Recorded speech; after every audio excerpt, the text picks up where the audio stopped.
बिस्मिल्लाहिर्रहमानिर्रहीम रब्बिश्रह ली सदरी वयस्सिर ली अमरी वहलुल उक़दतम मिन लिसानी यफ़क़हू क़ौली।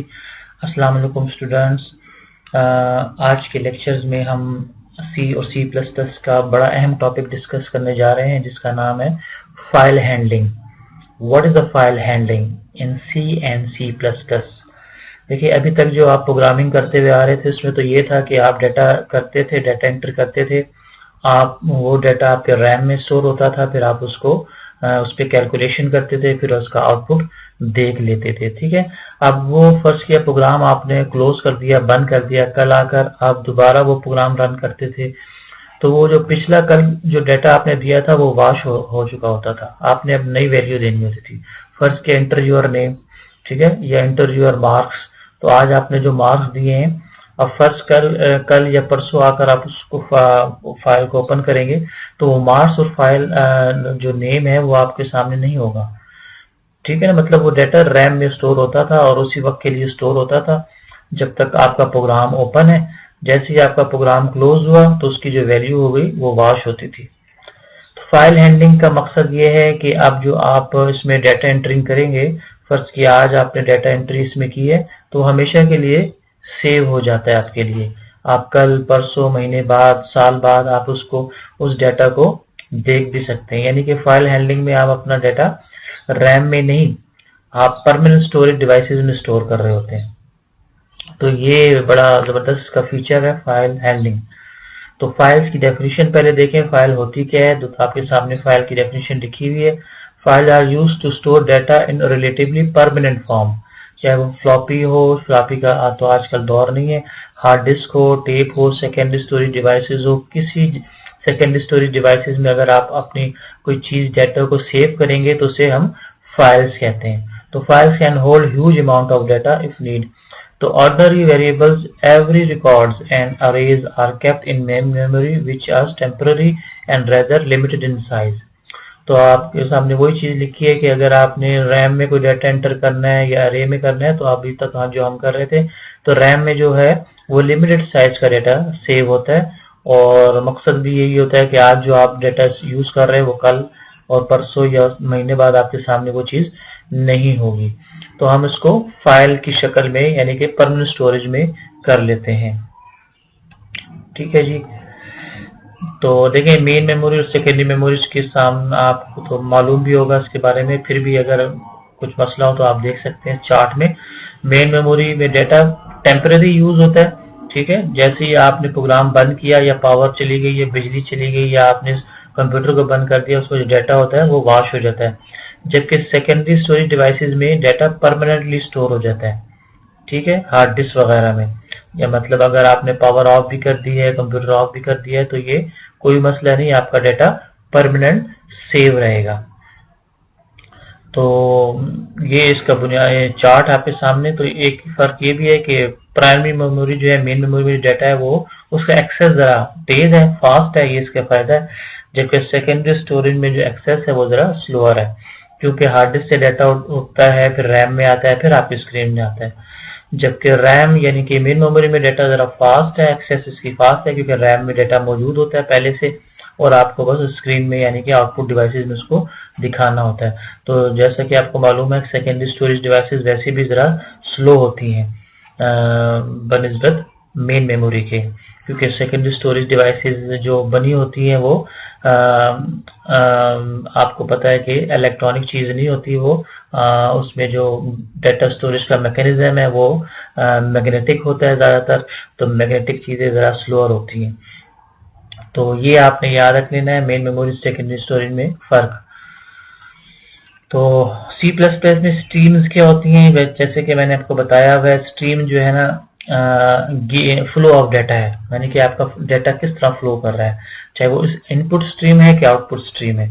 ठीक है, आपने अगर इनपुट स्ट्रीम देनी है तो मतलब आपका डाटा किस फ्लो में एंटर हो रहा है, और आउटपुट स्ट्रीम का मतलब है कि आपका डाटा किस फ्लो में आउटपुट हो रहा है।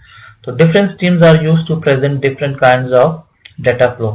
तो C++ में मुख्तलिफ किस्म की स्ट्रीम्स पाई जाती हैं, तो हम उसको भी देखेंगे। ठीक है,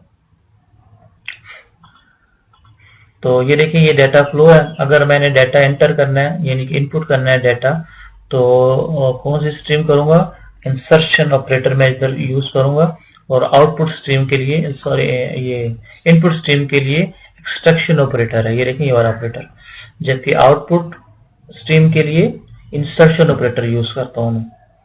तो फाइल हैंडलिंग में अगर मैं आई स्ट्रीम लिखूं, आई स्ट्रीम सॉरी, तो वो इनपुट के लिए इस्तेमाल होगा, और अगर मैं ओ स्ट्रीम लिखूं तो वो आउटपुट के लिए इस्तेमाल होगा। ठीक है, ये आपने ध्यान में रखना है। तो देखिए प्रोग्राम में जो डाटा है फर्स्ट किया रैम वगैरह में, तो आपने उसको परमानेंट स्टोरेज में आप उसको सेव कर सकते हैं, फिर परमानेंट स्टोरेज से वापस रैम में यानी कि प्रोग्राम में उसको वापस ला सकते हैं।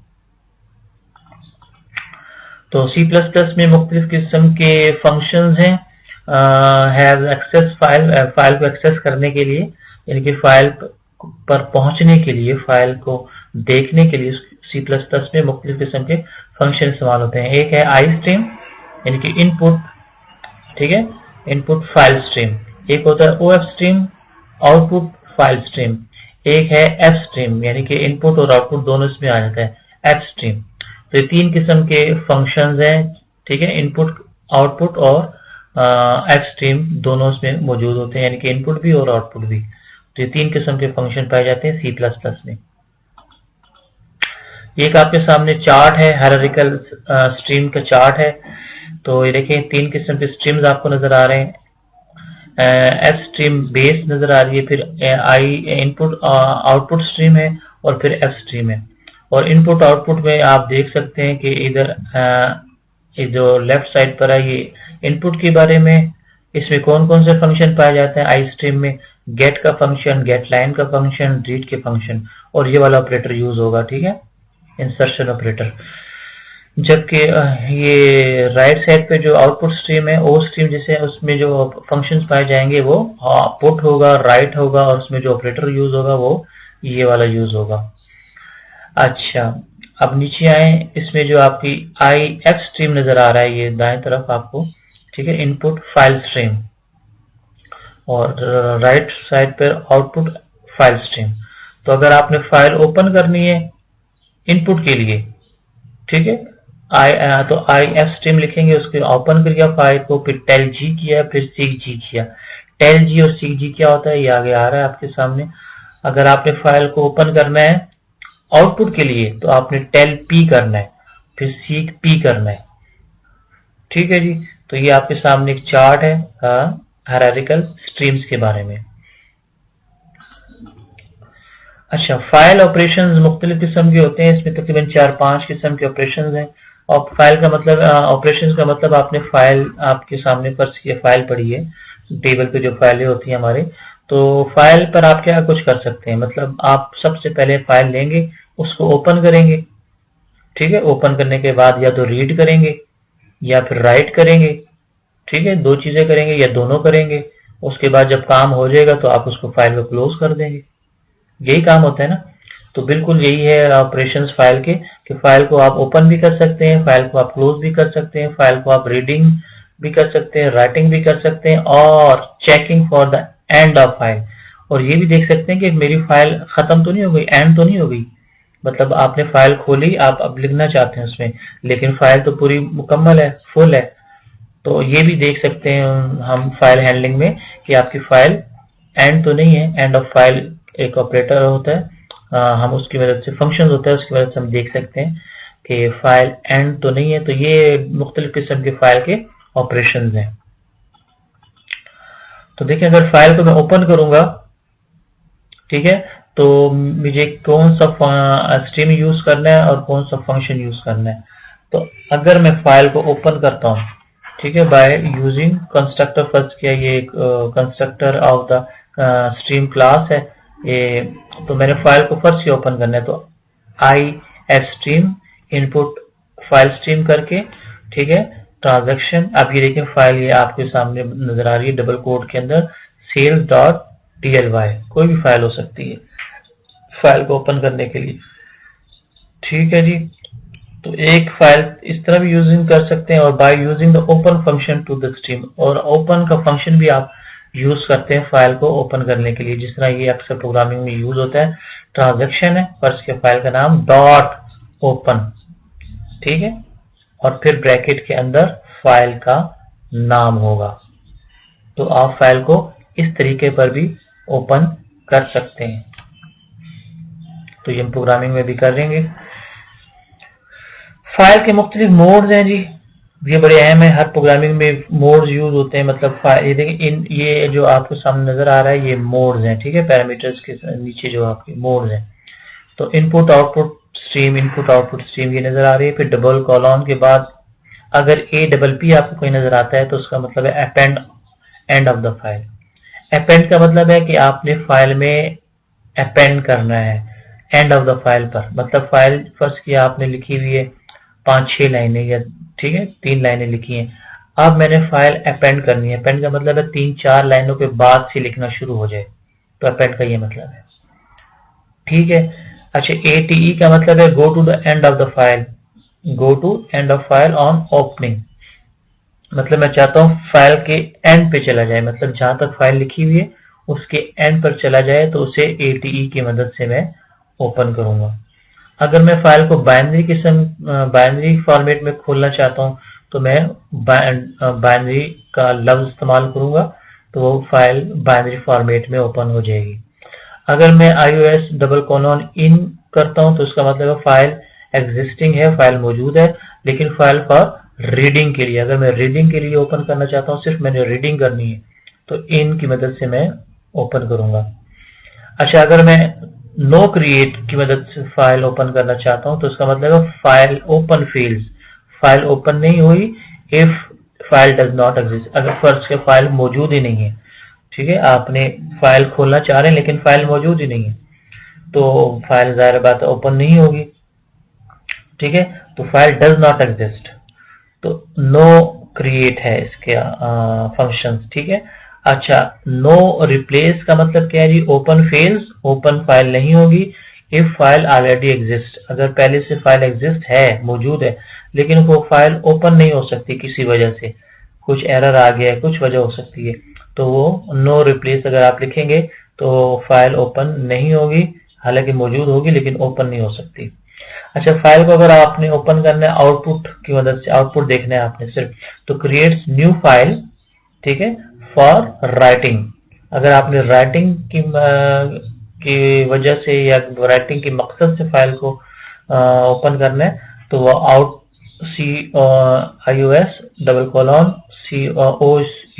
आउट की मदद से आप फाइल को ओपन कर सकते हैं, राइटिंग, ठीक है। अच्छा, फाइल को अगर आपने ट्रंक करना है, ट्रंक का मतलब है delete contents if it exist, मैं चाहता हूं फाइल को ओपन करूं लेकिन इसमें जो कंटेंट्स हैं वो डिलीट हो जाए, तो ios : ट्रंक की मदद से फाइल के कंटेंट्स को मैं डिलीट कर सकता हूँ। ये बड़े फाइल के बड़े जबरदस्त मोड्स हैं, अक्सर पेपर में भी आ सकते हैं ये, ठीक है, आते हैं, तो आप इसकी डेफिनेशन देख सकते हैं। अच्छा, checking for successful file opening. अब ये मैंने देखना है कि फाइल मेरी ओपन हुई है कि नहीं, तो मैं जाहिर बात है इफ के कंडीशन लगाऊंगा कि फाइल, और जादू तो नहीं है, ठीक है, हमें पता लग जाता है कि यार हमारे टेबल में फाइल पड़ी है, तो हमने ओपन कर ली, तो हमें पता है कि यार फाइल ओपन हो गई।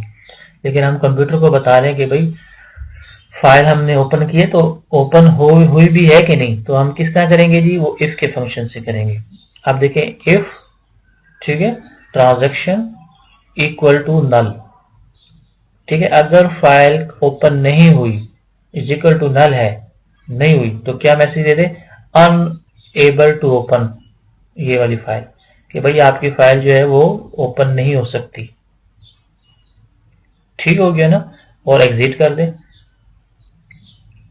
तो ये आपके सामने फाइल सक्सेसफुली ओपन का एक चेकिंग है कि फाइल आपकी ओपन हुई भी है कि नहीं हुई है, तो ये वाली इस तरह की कंडीशन आप लगा सकते हैं।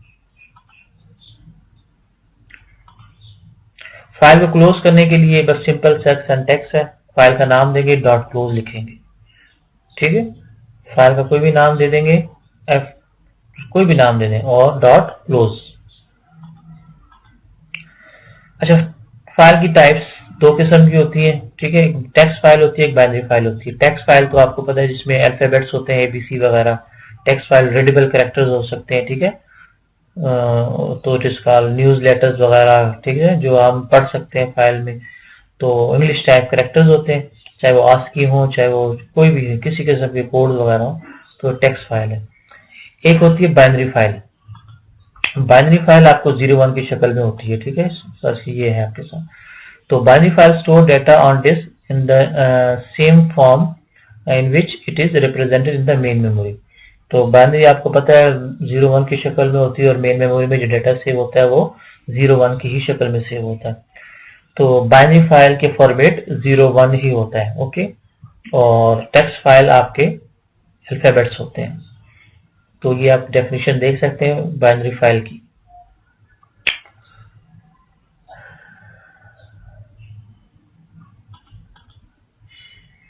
तो कहते हैं when using a binary file we write whole record data in the file at once. When using text file we write out separately each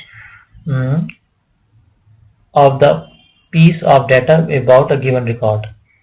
तो बाइनरी फाइल जो है अगर आपने ओपन करनी है तो वो उसकी एक्सेस जरा आसान होती है, जल्दी खुल जाती है, जल्दी रीड हो सकती है, जबकि आपकी जो टेक्स्ट फाइल है उसको जरा वक्त लगता है, क्योंकि इंग्लिश के वर्ड्स होते हैं और कंप्यूटर उसको पहले ट्रांसलेट करेगा बाइनरी में, फिर आपके सामने लाकर दिखाएगा, तो ये जरा स्लो होती है, ठीक है जी। तो text file will be readable by an editor but the numbers in the binary file will not be readable in this way. ठीक हो गया कि बाइनरी फाइल हमारे लिए रीडेबल नहीं होती है, टेक्स्ट फाइल हमारे लिए रीडेबल होती है। तो programs to create the data files will differ in how they open the file and in how they write to the file. तो अगर आपने बाइनरी फाइल को ओपन करना है, we will use write to write the file, तो आपने write का function इस्तेमाल करेंगे, ठीक है। Whereas for the text file, अगर आपने टेक्स्ट फाइल को ओपन करना है तो हम यूज करेंगे आउटपुट ऑपरेटर, ये वाला, ठीक है, ये वाला ऑपरेटर यूज करेंगे जो आउटपुट के लिए यूज होता है, ठीक है। अगर आपने बाइनरी फाइल को यूज करना है, we will use the read function, ठीक है। अगर आपने बाइनरी फाइल को रीडिंग के लिए यूज करना है, रीड, तो इसके लिए रीड फंक्शन, और अगर आपने टेक्स्ट फाइल को रीडिंग करनी है तो आपने इनपुट ऑपरेटर ये वाला यूज करेंगे। तो ये दोनों में फर्क समझ लें, ठीक है। तो बाइनरी फाइल अगर आपने राइटिंग पर्पस के लिए यूज करना है तो ऊपर देखें राइट का फंक्शन यूज करेंगे, और जब, ठीक है, और अगर टेक्स्ट फाइल आपने करनी है तो आपने आउटपुट ऑपरेटर ये वाला यूज करेंगे। ये दोनों फर्क है बाइनरी में और टेक्स्ट फाइल में। एग्जाम्पल आपको बता दी कि कोई भी फाइल होगी उसका कोई नाम होगा, अभी हम प्रोग्रामिंग करते हैं तो आपको समझ आ जाएगी, ठीक है। तो यहाँ तक ऐसा करते हैं, हम कर लेते हैं, तो ऐसा करते हैं प्रोग्राम करते हैं फाइल हैंडलिंग का। तो आइए प्रोग्राम की तरफ जी, फाइल में जाएं, न्यू में जाएं, सोर्स ओपन करें, इंक्लूड आईओस्ट्रीम, ठीक है, इंक्लूड, अच्छा इधर एक और हेडर फाइल आप देंगे, फाइल जब आप करेंगे std lib लाइब्रेरी फाइल्स, ठीक है, ये एक हेडर फाइल है, लाइब्रेरी स्टैंडर्ड लाइब्रेरी फाइल। तो आपको बताया बहुत सी हेडर फाइल्स हैं, जो जो जिसकी बारे में जरूरत पड़ती रहे आप उसको यूज कर सकते हैं, ओके। तो इधर आप वही दे दें, अच्छा वो भी दे दें, आप कोनियो भी दे दें यार, कोनियो डॉट एच। तो using name space std int main, ठीक है। आप देखें ऑफ स्ट्रीम मतलब मैंने फाइल को ओपन कर रहा हूं, ठीक है, राइटिंग के लिए, writing data to the sequential file, writing कर रहा हूं मैं फाइल में। अच्छा, सिक्वेंशियल फाइल का आपको पता होना चाहिए, वो फाइल होती है जिसमें डेटा सिक्वेंशियली सेव होता है। सिक्वेंशियल का मतलब है एक के बाद एक, ऑर्डरली, मतलब एक फाइल फर्ज किया ए या कोई भी आपका नाम सेव हुआ है, उसके फौरन बाद दूसरा डेटा सेव हो जाए, फिर तीसरा हो जाए, फिर चौथा हो जाए, it is called sequential file. एक होती है रैंडम फाइल। रैंडम फाइल का मतलब है कि सिक्वेंशियली जरूरत नहीं है, सीक्वेंस जरूरत नहीं है, जहां उसको जगह मिल जाती है, ठीक है, आप डेटा वहां सेव हो जाता है। फर्स्ट की हमारी हार्ड डिस्क है वो रैंडमली है, जहां जहां उसको जगह मिलती है आसानी से डाटा सेव हो जाता है। अच्छा, हमारे टेप रिकॉर्डर्स की पुराने वक्तों में कैसेटें होती थी, कैसेट्स होते थे, ठीक है, डाटा वो सिक्वेंशियली फाइल होती थी। तो हम इस फाइल को अभी सिक्वेंशियली सेव करते हैं। तो writing data to a sequential file, तो ऑफ स्ट्रीम लिखा मैंने। अब फाइल का नाम दे देता हूँ, फाइल पॉइंटर नाम देता हूँ कोई भी, FPTR, ठीक है, दे दिया। अब मैं यहाँ 3 वेरिएबल दूंगा, कैरेक्टर, नेम, फर्ज किया दे दे 10 या 20 दे दें, ठीक है जी। जो कैरेक्टर एड्रेस दे दें, एड्रेस भी 20 ही दे दें भाई, ठीक है। आप देखें फाइल पॉइंटर PTR, ठीक है, डॉट ओपन, मैंने फाइल को ओपन किया। क्या नाम है फाइल का, फर्स्ट ले देता हूं स्टूडेंट डॉट DAT, और से देखें, अच्छा, कॉमा, फाइल को ओपन किया। अच्छा, किस मोड में ओपन करना है जी, तो ये देखिए मोड में लगा रहा हूं iOS dot, sorry double colon मैंने जैसे बताया था। हाँ, ये देखिए आपके सामने भी आ गया। ओपन किया आउटपुट के लिए, ओके, सेमीकोलन लगा दें। तो यहाँ तक फाइल ओपन हो गई। अब मैं एंड सी काउंटर लगाऊंगा। ये क्यों लगाता हूँ देख लें आप, 0 सेमीकोलन। अब मैंने चेक भी लगाना है, वाइल कर लें, कोई भी आप कर सकते हैं, लूप लगा सकते हैं। तो while C not equal to 3, ठीक है, cout enter roll number comma name comma name and address, ठीक है। अच्छा, बैकस्लैश n दे दें, सेमी कॉलन दे दें। अच्छा, सी इन, अब मैंने इनपुट करना है।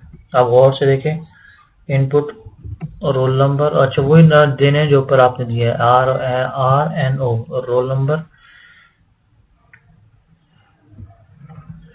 ठीक है। अच्छा, नेम और एड्रेस, ठीक हो गया, इनपुट हो गया। अब मैं देखें फाइल में ये डाटा एंटर करता हूं, तो FPTR फाइल पॉइंटर, ये वाला ऑपरेटर, रोल नंबर पहले जाएगा, हैंडल कर दें, फिर FPTR, दूसरा क्या है जी, नेम,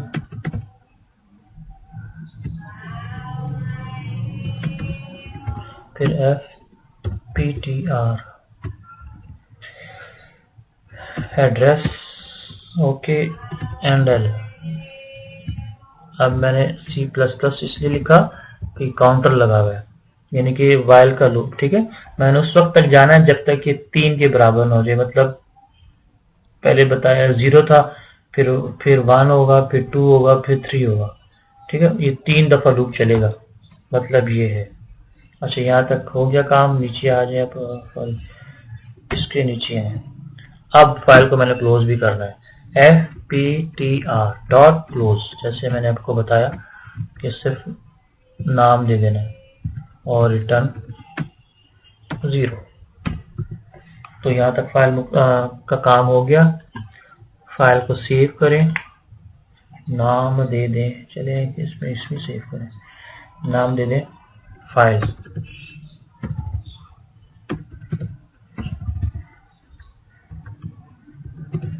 ठीक है, फाइल दे दें, सेव कर दें, रन एग्जीक्यूट करें जी, बिस्मिल्लाह, रन एग्जीक्यूट। अच्छा, ये एरर है, एरर ठीक कर लें।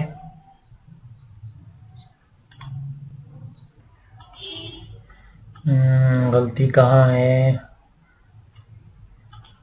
हाँ देखें, ये देखें जी, मैंने आईओ स्ट्रीम लिखा है, ठीक है।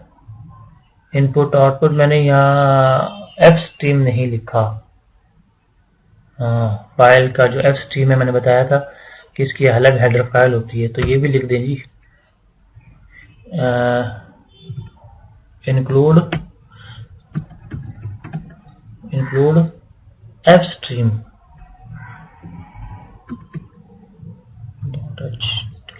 ठीक है। फाइल की स्ट्रीम मतलब ये, इसमें एफ स्ट्रीम में इनपुट और आउटपुट दोनों फंक्शन आ जाते हैं। अब एग्जीक्यूट करें,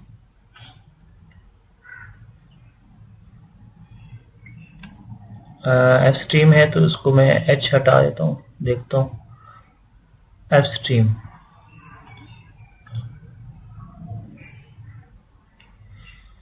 जी रन हो गया प्रोग्राम।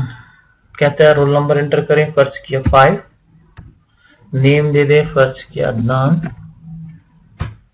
एड्रेस दे दें कैन, ठीक है। अब ये देखिए 3 दफा होगा क्योंकि लूप चल रहा है 3 दफा। अब ये दूसरा दे दें, फर्ज किया उसका रोल नंबर 3, ठीक है। अर्ली सिटी, अब तीसरी दफा फर्ज किया 6 जैन, ठीक है, ठीक है। अभी 3 दफा लूप चल गया, ओके। अब जैसे ही मैंने एंटर किया, ये देखिए ये जो मेरे डाटा था ये फाइल में स्टोर हो चुका है। बात समझ आई? किस फाइल में स्टोर हो चुका है? फाइल में स्टोर हुआ है सिर्फ student.dat के। मैंने सिर्फ यहाँ इनपुट करवाया है, यहाँ से इस लूप की मदद से मैंने फाइल में डाटा एंटर करवाया है।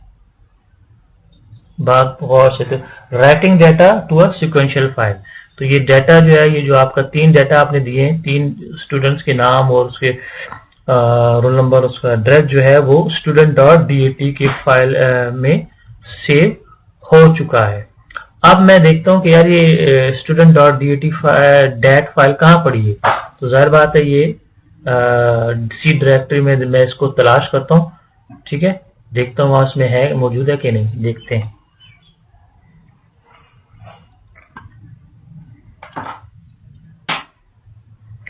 नाम क्या था? नाम student.dat।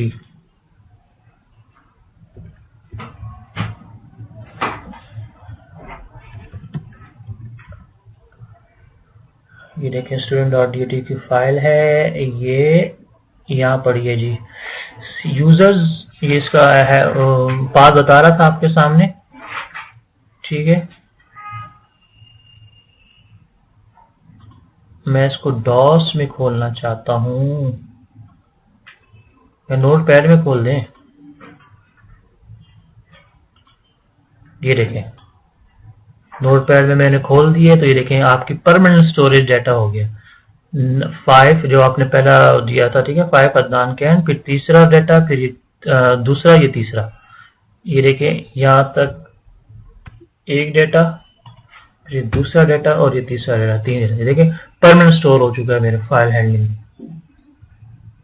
तो देखिए मैंने सर्च किया, ये जो फाइल थी आपकी ये वाली student.dat, मैंने सर्च किया, देख लें एस student.dat, ये देखिए सामने आ गया।